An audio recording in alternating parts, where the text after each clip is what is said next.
valise au nom de la Boétie a été retrouvée dans le hall. Étienne de la Boétie, merci de venir la récupérer. Alors, voyons voir. Dans la valise de la Boétie, il y a des lunettes, une corde, une muselière, des mouchoirs. Mais qu'est-ce que ces objets représentent ?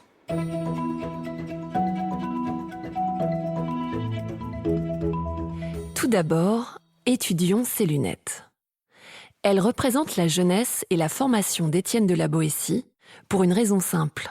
Tout est un peu flou. C'est-à-dire qu'on n'a pas beaucoup de sources historiques et que les experts ne sont pas toujours d'accord entre eux. Vous allez voir. Ce dont on est certain, c'est qu'Étienne de la Boétie est né le 1er novembre 1530 à Sarlat dans le Périgord, dans une famille de la petite noblesse. Son père, Antoine de la Boétie, était un lieutenant particulier du sénéchal du Périgord, un officier au service du roi, et sa mère se nommait Philippe de Calvimont.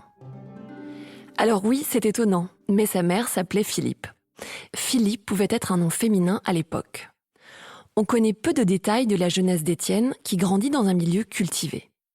Il perdit sa mère très tôt, et à la mort de son père, il fut recueilli et soutenu par son oncle Estienne de la Boétie. Oui, ils ont le même nom, ne faites pas attention. Le jeune Étienne avance dans la vie en faisant de bonnes études, se passionnant notamment pour la littérature et l'étude de la langue, ce qui est plutôt commun à l'époque. Il commence tôt à traduire des ouvrages antiques et même à écrire des poèmes, dont des sonnets d'amour. Extrait. Pardon, amour, pardon, ô Seigneur, je te voue, le reste de mes ans, ma voix et mes écrits, mes sanglots, mes soupirs, mes larmes et mes cris, rien, rien tenir d'aucun, que de toi je n'avoue. Après avoir réussi son collège, il débute des études de droit à l'université d'Orléans. Parmi ses professeurs se trouve le célèbre magistrat Anne Dubourg. Non, mais là encore, c'est un homme, mais il s'appelle Anne, parce qu'Anne était aussi un prénom mixte à l'époque. Bref, Étienne obtient sa licence en droit en 1553. En 1554, il devient conseiller au Parlement de Bordeaux. Il est si brillant qu'il obtient ce poste avant l'âge normalement requis. À partir de 1560, il est chargé d'intervenir dans des négociations de paix dans les conflits religieux et politiques opposant catholiques et protestants. Et autant vous dire que ce n'est pas simple. Malgré cet emploi du temps très chargé, il se marie avec Marguerite de Carle et a 2 enfants. Et c'est à peu près tout ce que l'on sait avec certitude. Comme vous voyez, les lunettes ont du sens dans cette valise parce que tout est un peu flou. Mais il y a une autre chose dont on est sûr, c'est qu'Étienne de la Boétie a aussi noué une amitié mythique avec un célèbre écrivain de son époque, Michel de Montaigne. Michel avec un seul L. C'est un homme, pas de piège cette fois. Ce qui nous amène à la corde. La corde. Ah, la corde. C'est pratique pour faire des nœuds et pour relier des choses. Ici, elle symbolise l'amitié. La fiction déborde de grandes histoires d'amitié. Les mousquetaires d'Alexandre Dumas, Astérix et Obélix, Batman et Robin, Naruto et Sasuke, les personnages de films et de séries comme Friends ou les élèves de Poudlard. Des artistes ont également été de grands amis, comme Victor Hugo et Honoré de Balzac, ou Gustave Flaubert et George Sand. Mais l'amitié la plus célèbre de l'histoire de la littérature française est certainement celle qui unit Étienne de la Boétie et Michel de Montaigne. Étienne de la Boétie a eu de nombreux copains ou camarades célèbres, mais rien de comparable à l'amitié qu'il a liée à Michel de Montaigne.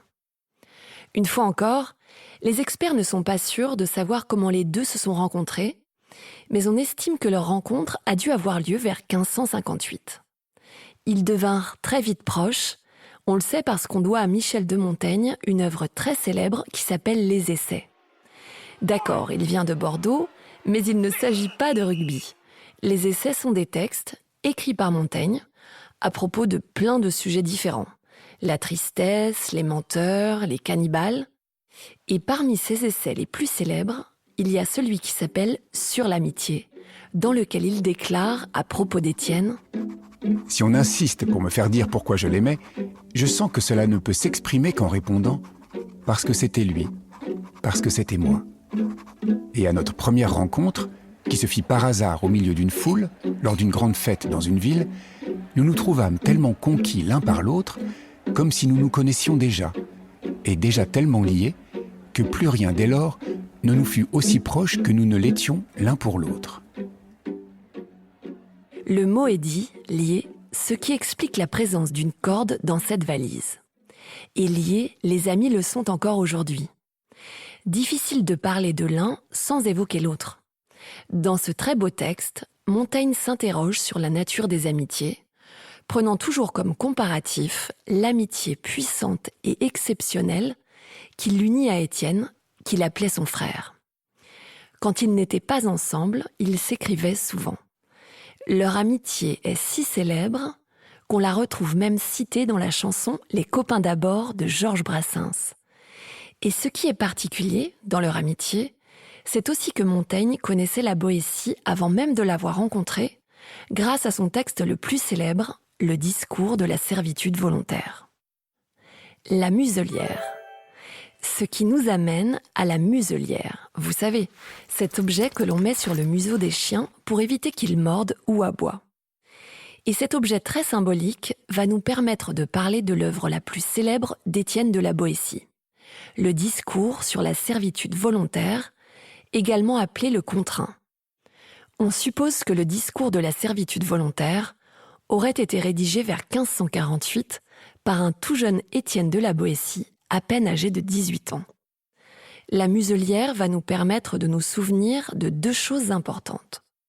Tout d'abord, ce texte a été présenté par Montaigne comme un discours, c'est-à-dire un écrit didactique qui vise à instruire, à expliquer.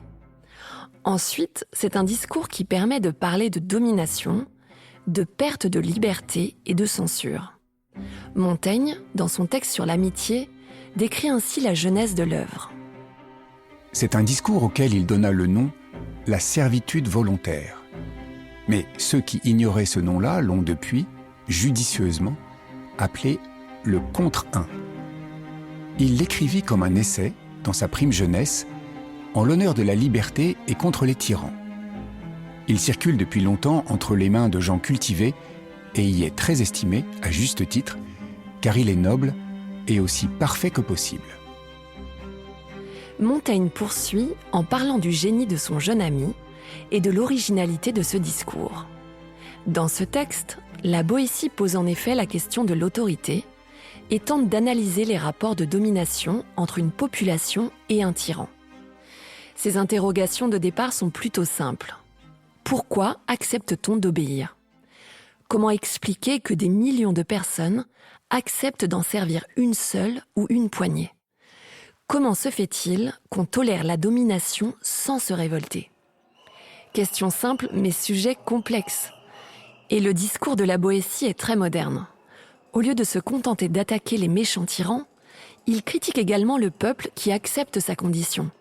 Pas seulement par crainte des sanctions, mais aussi car il en a l'habitude et parce qu'il se laisse berner par les ruses des puissants qui le dominent.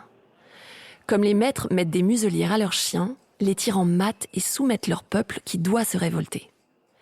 Il s'agit donc d'un traité politique, mais pas seulement, puisqu'Étienne y dévoile aussi un grand savoir et une véritable maîtrise rhétorique, c'est-à-dire de l'art du discours. Écrit dans un contexte de tensions religieuses et politiques, sous le règne d'Henri II, le texte paraît très court, mais est en réalité aussi dense que complexe. Montaigne a rendu ce texte célèbre, mais s'est aussi inquiété que l'œuvre puisse être mal comprise par les lecteurs, et c'est peut-être l'une des raisons pour lesquelles la Boétie ne l'a pas faite publier de son vivant. Montaigne dit à ce sujet, s'inquiétant de voir l'œuvre de son ami utilisée par des militants protestants. J'ai trouvé que cet ouvrage a été depuis mis en lumière et à de mauvaises fins, par ceux qui cherchent à troubler et changer l'état de notre ordre politique, sans même se demander s'ils vont l'améliorer, et qui l'ont mêlé à d'autres écrits de leur propre farine. Afin que la mémoire de l'auteur ne soit pas altérée pour cela auprès de ceux qui n'ont pu connaître de près ses opinions et ses actions, je les informe que c'est dans sa jeunesse qu'il traita ce sujet, simplement comme une sorte d'exercice, comme un sujet ordinaire et ressassé 1000 fois dans les livres. Sans affirmer que la Boétie ne pensait pas vraiment ce qu'il écrit dans son discours, Montaigne essaie de rappeler qu'il s'agit d'un écrit de jeunesse, enflammé donc, mais qui n'appelait pas pour autant à la révolte irréfléchie. Il n'y eut jamais meilleur citoyen, ni plus soucieux de la tranquillité de son pays, ni plus ennemi des agitations et des innovations de son temps. Il aurait plutôt employé ses capacités à les éteindre qu'à leur fournir de quoi les exciter davantage. Une manière de dire que l'œuvre de la Boétie est originale, mais qu'il n'appelle cependant pas à la violence ou à la révolte brutale. Pourtant, cette œuvre a marqué des générations de révoltés. Le discours peut sembler précurseur de courants politiques comme l'anarchisme ou la désobéissance civile, mais la Boétie, lui, respectait l'ordre public et s'adressait surtout à des lettrés raisonnables. Preuve qu'une création peut dépasser les intentions de son créateur et devenir plus forte et plus grande que lui. Ainsi, la Muselière représente assez bien ce petit texte. C'est un discours qu'on a pu trouver dangereux. Les mouchoirs. Et pour finir, les mouchoirs, qui représentent la fin de vie d'Étienne de la Boétie, entre larmes et maladie. Étienne de la Boétie est mort le 18 août 1563. On ignore la cause exacte de son décès, peut-être la dysenterie, la tuberculose ou la peste. Arrêté chez un ami, au Taillan-Médoc, non loin de Bordeaux, alors qu'il essayait de rentrer chez lui, la Boétie eut le temps de dicter son testament avant de mourir. Dans une lettre à son père, Montaigne raconte : Le 18 du mois d'août de l'an 1563, Estienne de la Boétie expire. Il n'est âgé que de 32 ans, 9 mois, 17 jours. Après la mort de son si jeune ami, Montaigne s'occupe de la publication de ses œuvres, notamment de ses traductions et de ses sonnets. Étienne de la Boétie n'a rien publié de son vivant. Montaigne le déclare dans un avertissement au lecteur. Lecteur, tu dois tout ce que tu possèdes de feu monsieur Estienne de la Boétie à moi. Car je t'avertis qu'en ce qui le concerne, il n'y a rien ici qu'il ait jamais espéré te faire lire, ni même qu'il jugeait digne de porter son nom en public. Mais moi, qui ne suis pas aussi exigeant que lui, n'ayant trouvé rien d'autre dans sa bibliothèque qu'il m'a légué par testament, je n'ai pas voulu que cela se perde. Ainsi, c'est grâce à Montaigne et à sa fidélité que nous connaissons aujourd'hui le nom et l'œuvre d'Étienne de la Boétie. Relativement oublié durant des décennies, la Boétie fut redécouverte au milieu des XVIIIe et XIXe siècles, souvent à l'occasion de rééditions de son œuvre ou de celle de son meilleur ami. Aujourd'hui encore, son œuvre est lue, étudiée, commentée et interprétée par des penseurs, des intellectuels, des artistes et des citoyens animés par l'appel pourtant lointain de ce jeune homme qui voulait inviter ses lecteurs à s'émanciper des pouvoirs injustes et des tyrannies. Et voilà, c'est une bien petite valise qu'a laissée Étienne de la Boétie, mais elle est riche d'au moins 2 trésors inestimables. Un court texte contre la tyrannie et le souvenir impérissable d'une amitié hors du commun. Pour en apprendre davantage sur son œuvre la plus célèbre, n'hésitez pas à aller écouter notre podcast « Le discours de la servitude volontaire sur le bout des doigts ». Vous y trouverez des pistes de réflexion et des informations très utiles pour explorer au mieux cette œuvre pour le bac. En attendant, allez, refermons cette valise, on ne sait jamais, il pourrait vouloir la récupérer pour aller à Venise ou à Sarlat.